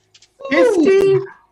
Holy smokes. Okay, it's piercing. It's non-magical though, right? Yeah. Oh, but they're dire wolves from the wild. It's magical. Okay, so there you go. So they begin 6 dire biting wolves. and lashing into this, and you see that chunks are just crushing underneath their bites, and shards and chunks are falling off of this thing as it lets out this guttural roar of pain that sounds very similar to your mentor's voice. And I need you to make a wisdom saving throw. I need a wisdom. Not be racked with tragedy. Sure. I figured Racked with- I can save him later. Whatever is being done to him is not something that he wants. All right, I'm gonna go ahead and use my inspiration because I did not like that roll. Okay. How about a 26? 26 will absolutely hit. He suffers no grief. He has no guilt whatsoever. So yeah, you do not. You are just good. You are golden. There is nothing. I wanted So, to see him torn apart by wolves for a long time. It is now their turn. The vampire turns to you, Gortham, and she's like, "Be a love and kill one of them for me, will you?" And as she does, you guys hear her voice like echoing with like superimposed high-pitched squeals, guttural rumbles, and whispers. And Gortham, make a DC 17 wisdom saving throw. Oh no. Yeah, that's an ability, not a spell, right? Yep. Okay. But it counts as a spell, actually, for her. So it does still work. Okay. So Just Yeah. eat Well, it. I asked because if someone casts a spell within 5 feet of me, I can attack as a reaction. yep. Open up your You sure boots can. and eat So them. I will attack and I'll make the saving throw at the same time. Okay. Works. That's a 21. To hit, Yes.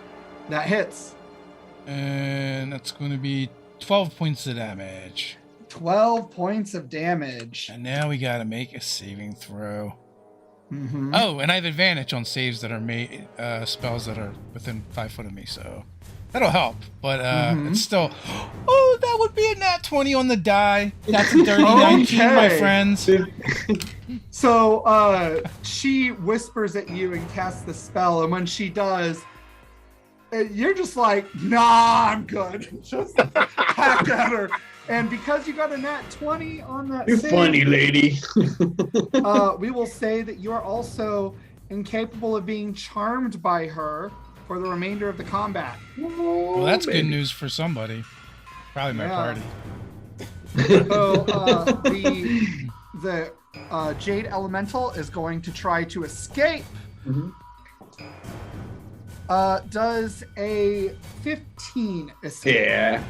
Okay, so your main. But it wasn't the just end of its turn. shreds. And it is now freed from this spell, Mhm. and it shouts, "No, don't!" And Gortham, you're up. Oh boy. All right. You know what? Chop the elf. Oh, Okay. oh, that's a. Oh my god. That's a 30 and a 30. Do they hit? Oh yes, those absolutely hit. Is that another- is that another both crit? attacks are crits. Oh Really? my gosh, that's crazy! Wow. Wow, awesome.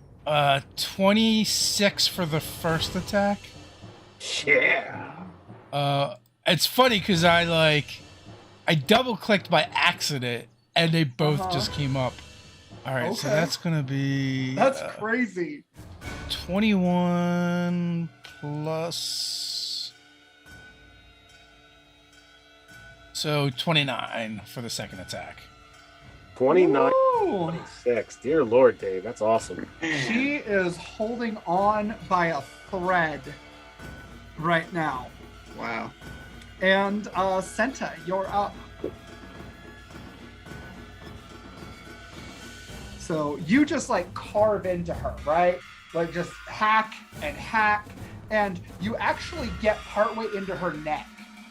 Like you were gonna decapitate her, and blood is pouring, and she sort of like pulls her own neck out of it, and then like cracks, that's and then badass. looks at you, and her eyes flash with like this even more intense red.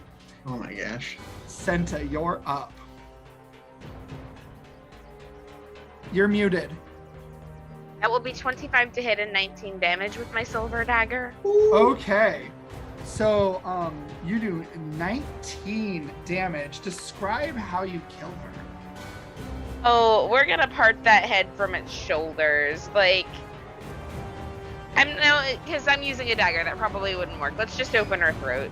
Okay. I'm trying to cut her head off, but it's too small a weapon for that. I would have to saw for a longer time than 6 Halfway, seconds. you get it halfway, so her head just falls back like a Pez dispenser. She's nearly headless. You slit the Okay. throat, and you see that like even the bone has been scored by the dagger. Yep. It helps a lot too that you had those 2 crits with that like axe already partway through the neck, and you just finish the job. And she falls backwards, and this blood is pooling. And you watch with horror as it starts to suck back in and come back into her.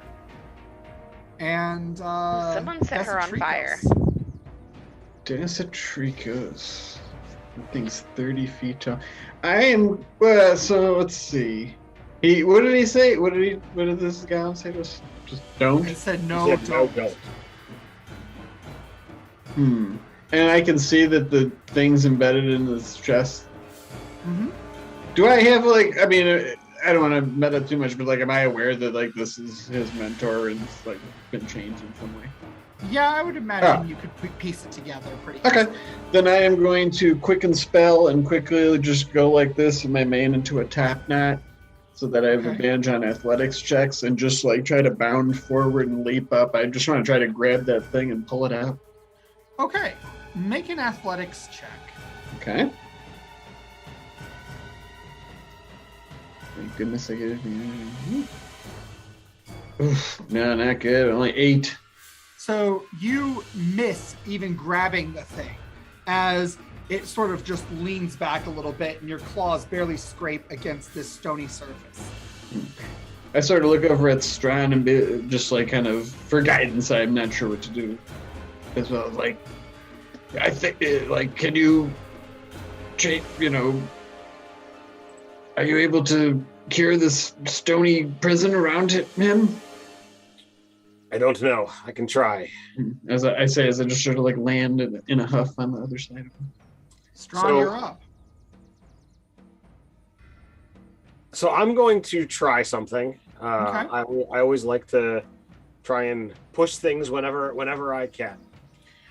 So, as a circle of the stone druid, I have an ability called Restoration of Flesh. Uh-huh. So, using that ability and the magic of this place, I want to restore this stoned creature, even though he's not, like, doesn't look like he's got the petrified condition. I want to try and see if I can use that and will his flesh to normal. Okay. Is that something that just works? When you choose this circle at the second level, you gain the ability to restore any creature that has been turned to stone. Using your action to end a petrified condition on one creature, you can use the ability a number of times equal to your wisdom modifier, a minimum of once, and you gain all expended uses when you finish a long rest. So there's no roll, it just happens. Oh, so you know what I'm going to say? Instead of having to whittle away the rest of his hit points, you just break him into his second form. Okay. So the jade begins siphoning back into this shard, but you see the shard still there, and it falls out. And when it falls out onto the ground, you see his heart inside his body, and it's beating faster and faster irregularly. And you see it begins to twist and darken. And as the stones fall away, revealing flesh, you see that there are other familiar faces. See, of those from your druid circle begin pressing against the skin and materializing along the body and just roiling almost like liquid, as you hear many different screams of voices you recognize. Like students who are trying to get out. And you see hands just coming out at different points in the body, like reaching and then liquefying and splashing before slurping back up into this creature again. And it's struggling to contain itself, and everybody needs to make a wisdom saving throw. Strong, you have disadvantage. All right. Disadvantage. That's a what? 15. 15. Okay. That will 16 succeed. on the die, which means 17 total because I am Succeeds. not wise. Dirty 18. Succeeds. 11. 11 fails. Okay. So you are frightened of this creature. Okay. That's not the end of my turn. Oh, that's just your action. Okay. Just getting started, man. So if you allow my interact with object, I'd like to pick up the piece of jade that fell out. Okay. Then I have 8 wolves to play with. Okay, sure, go for it. So the 2 that are, on the elf check, I'm gonna continue having them attack. Because why not? Okay. That is a 22 and Hits. a crit. Yep.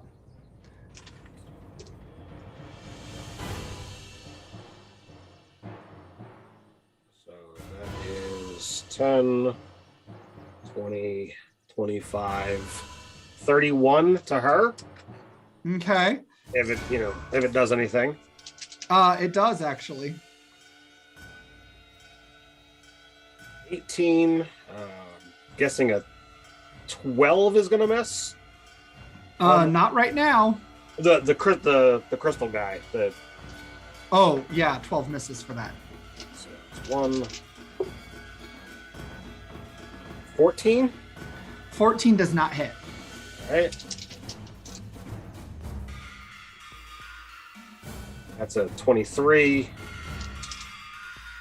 That will hit. 19, and a dirty 20. 19 is exactly what you need. So four hits. 12, 14, 15, 20, 12. Only 30 damage then. 30 damage. Only. Okay. Sorry, it's a lot of dice when I get That is Direwolf crazy. upgrade to that already powerful spell. All right, so these wolves begin biting into this, and you see that they sploosh into this putty-like substance, and each of them needs to make a strength saving throw. Sure. So 6 of those. 1, 2, 3, 4, 5, 6. DC 17. No.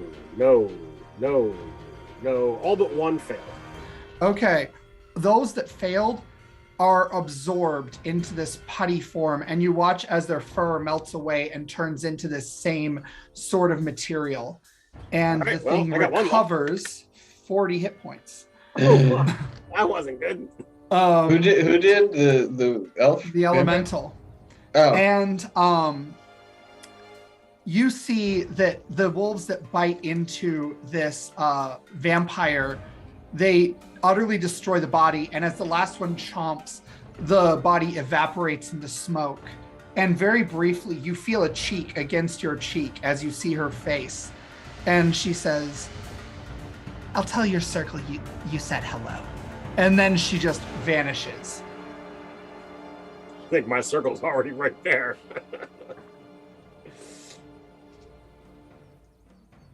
And then that will be the enemy's turn. So it is the monstrosity's turn. And you hear what sound like wailing and sobbing and all sorts of just bemoaned, utterly horrific emotions, just visceral emotions coming out of this creature. Sad noises. It unleashes a powerful wail, and everyone needs to make a wisdom saving throw. alrighty. If you are frightened, you have disadvantage. Okay. I'm probably gonna fail then. 9. Yep, Fail. same here, 9. Fail. That's a What? 2. Ooh. Fail. Oh boy. TPK. Come on, we can just will ourselves somewhere else if we have to. Yeah. There's no place like. All of you take 30 psychic damage. Oh, I had a 23. Do I take half? Oh, you take half. So you take 15. 33. I will spell eat that since I failed the save. Okay, you And can gain- absolutely spell eat it. Gain resistance, so I only take 16, and I'll regain a rage. I also have Alright. resistance because thanks for the blessing of Shagos and my Emperor's armor, I chose Psychic as the damage I resist today. So I figured Awesome. that might be appropriate. Also, Desatrikos, you are no longer frightened. So, Kinda shocked me back to my senses. yep. And Gortham, you're up. All right, big boy, let's play. Ha, oh my god. All the bad rolls, finally it's paying off. That's another 30 to hit, which is that's why. Yeah, really. 30 Usually, to yeah. hit. Is that another crit, Dave? It is. Oh my Really? gosh, that's crazy. Which So dice that- are you using? I'm just using the fire D&D Beyond dice. Oh, okay. Wow, that's- they love you. Yeah, so really. it's only 13 points of damage, though. I rolled really terrible. 13. Okay. damage. So you carve straight at the heart, and as your blade sinks in, these hands start apparating, and just even though you're slicing through them easily, they're slowing your blade down and prevent you from getting to that heart. Okay, I'll just swing again. Okay, swing again. That's a 25 to hit. That hits. And that is going to be 17 points of damage. 17 points of damage. Okay. So it is now back to where it was before it got healed. So, Senta, you're up. All right. Well, if she's gone, I'm gonna go ahead and attack this thing too. Okay. Is there 2 golems? Like, did it split into 2? Nope. Oh. There's one, but it has like all these body parts materializing from it as it's melting. Does an 18 hit? 18 does not hit. Okay. Well, I got nothing. Okay, do you have a bonus action? I do. Okay. Oh, you know what? I can use my bonus action to give myself advantage. Okay. 22. 22 does hit. All right, then that's going to be 22 damage from my silver dagger. Describe how you take this thing out. All right, did you say there was like a heart in the middle of it? Yep. Just to the hilt, right in there. All right, you plunge this dagger into the heart. It unleashes another terrible moan, and the heart melts around your dagger, sizzling and popping as the entire creature begins to fall apart. And you now sort of slosh down as you fall, and you are now in a pile of goo.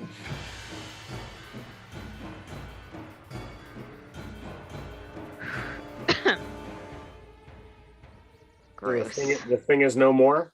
The thing is no more. Is it jade goo? And you see this gnome kid is just sitting there, and he's like, Yeah, apparently. my wolves. My wolves. Oh, it pancaked the wolves, didn't it? Uh-huh. I say in Sylvan to this person, they'll, as I understand, they'll return to the wild. They're not Aren't gone. we in the wild? Yeah. You don't understand. When things die here, they don't come back. Thinking of my recent change of perception,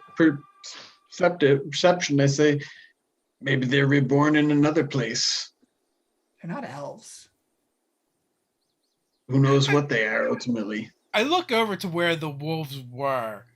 Is Oh, there there's just no- like splattered wolf parts on the ground over there? There are skeletal remains of the wolves, but there's nothing else. They were digested. Yeah. There's still 3 wolves. They're not all gone. Yeah. I'm sorry. We leave behind remains like this, and yet we go on. What was that?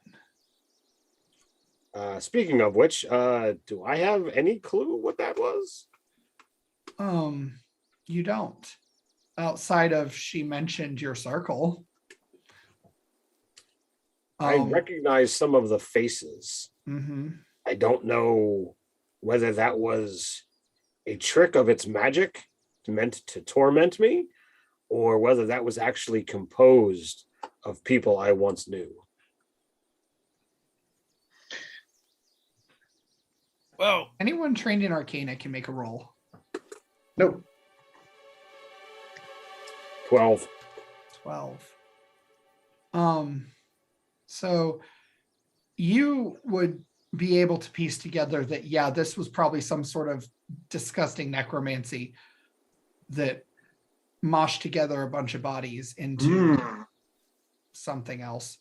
The vampires are kind of rumored to not have a problem with necromancy, especially toward races they don't like. So it would be a safe assumption to say that this was actually the people. Yeah. hey, Oh, is it Varley, like a flesh golem that had the jade thing embedded in it? Mm-hmm. Oh, I was picturing the whole thing was made of jade. It was at first. Oh, and then that Yours was is more inside of it. You take a Okay, flesh sorry. golem and then turn it into a jade. Oh, Like it's wearing gross the jade and armor. cool. Okay, that's much more horrifying than I. Hey, Varley, Varley. Varley, I'm really sorry about your wolves, but these are my friends, Destricos, Senta, and Strawn. This is my friend Varley I was telling you about. It is a pleasure, though I doubt you will feel the same, since I am the one who called the wolves. Is there anything that I can do to make up for what has been done here? And he just stares. You can't make up for lost life. Magically, a life can break the rules. It's priceless. I am unfamiliar with this place. This is rather new. When I typically use this spell, those that I call, I merely borrow them for a time.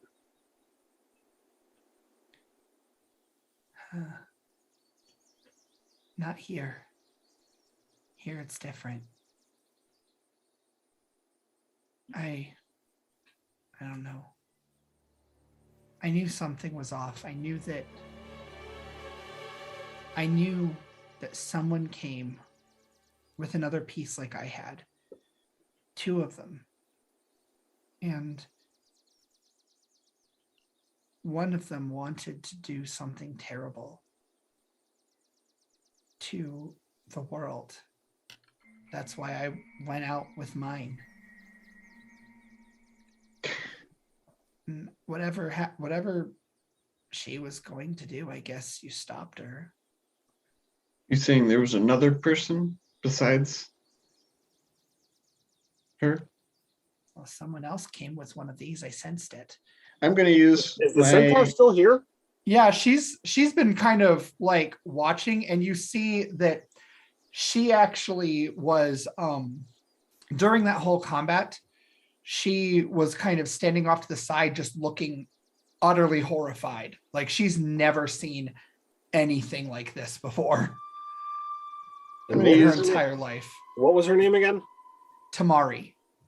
So Tamari actually had a piece as well. Did the one you saw look like this? And I use my control of my mane to, it's not like a disguise self, but I can make it look like any kind of clothes I want, and I'll sort of make it form like roughly like that hat with the knives you said hanging off it, and the mask and sort of thing like that, to try and like, you know, suggest that person I saw in my vision, my sight beyond sight. No, that wasn't the person. And Strawn, you see Tamari collapses to her knees. Just tears are pouring from her wide open eyes. She is just utterly horrified by what she's seen. She's never encountered anything like this. Can I attempt anything to like to soothe her, like, you know, either magic or medicine or anything to try and calm her down? What would you do? If she's from the material world, and she's got to know that things are hard and bad. Mm-hmm. So, like, I would be like, look, it's over. We've survived, and you are around people that not only have been successful, but are looking to do better for this world. You know, you yourself have now become a part in passing on the peace so that we can return the Jade Phoenix. All will be right. I know. It spoke. It had faces. It was unlike the Umber Horde in any way. Now imagine how that must feel if you know those voices and know those faces. I knew those people. You knew them? They were fellow students in the magic that I have learned of nature.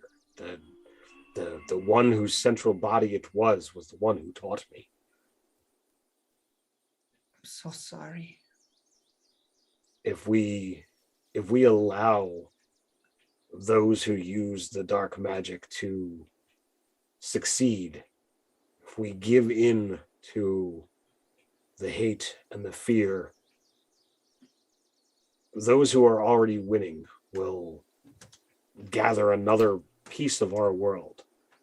We must grow stronger. We must find those willing to stand up, to fight back, and to take our world one piece at a time back. And I'll call forth the green flame. This is what stops the Umbral Horde. I see. The Phoenix will save us when we're able to gather all of the pieces again and undo that which was done so long ago. Hey. And I'm going to totally steal Doug's thing in the comments here. Be the bedrock of a better world. Disaster isn't set in stone. She pauses and then she meets your eyes and says, I will help you. Apparently there are so many more horrors than just the Umber Horde, but if I can do a part to help brighten the world somehow, I will. And I'll I don't know how much a human can help a centaur stand, but I'll try to encourage her to her feet. Moral support. Small things actually stand. do great things. A stone thrown into a pond creates a ripple. You are correct in that. And everyone give me a perception roll or investigation, your choice. Because I'm really surprised nobody's pointed this out yet. Oh, 17. 17. 8. 8. 22. 22. Yeah, nice. Senta, as he's helping Tamari stand and everyone's sort of standing around and Gortham's like talking to a very forlorn Varley, it hits you. The Marrow's piece plus the Centaur piece that Strawn has plus the gnome piece that Gortham was given. You guys now have all 13 pieces of the egg. That is important, but I'm not going to point that out just yet. I'm going to wait until a slightly more appropriate moment to do so after everybody's had their sad moments. Totally fair. Once that all cools down, I will for sure. Okay. So Tamari guides Strawn in how to use the amulet to take you back to the material world wherever you want to go. Where do we wish to go? We should go back to where it all began. To home. To our keep. That is as perfect a place as I could think of. And I will use the amulet. Is the centaur going to be able to get home from here? Yes, she actually asks if she can accompany you. Oh, of course. Barley, last chance. It's not too late. Last chance for what? To come with us. You want me to come with you? Yes, you can join you can join the Jade Lotus. Help fix the world. I mean, we've got a very cool crumbly keep. That's not something that you should put on your advertisements. But they seem less dumb than you, so sure. We're gonna make a phoenix. Wow. Strawn, Okay. who's gonna sit on the egg? I don't know if it requires to be sat upon. If it does, then we will figure that part out next. All right. So you guys sort of all gather around Strawn. Everyone wills to go with Strawn where he's going. And Strawn, you just think about your keep. You want it. And then you let yourself have it. And when you do, you find yourself no longer in the middle of a warm wood, but instead a biting chill grips you as you find yourself in the middle of a gentle falling snow with a little bit of a wind that cuts through your clothes. And you're standing at the castle door. Portcullis begins rising, and you, along with Tamari and Varley, enter to find many of the people you've encountered so far and recruited. We'll get to that later. You guys level up, and that's where we're going to cut it. Woo! Nice. Amazing session stuff. Yes. Good stuff. Sorry, it ran a little over. Yeah, that's okay. It is fine. Well, thank you for running, Steven. Thanks for all of our players for playing. And thank you, fine folks in the chat, for hanging out with us and sharing in our adventures. Till next time, stay nerdy. Stay nerdy. Stay nerdy.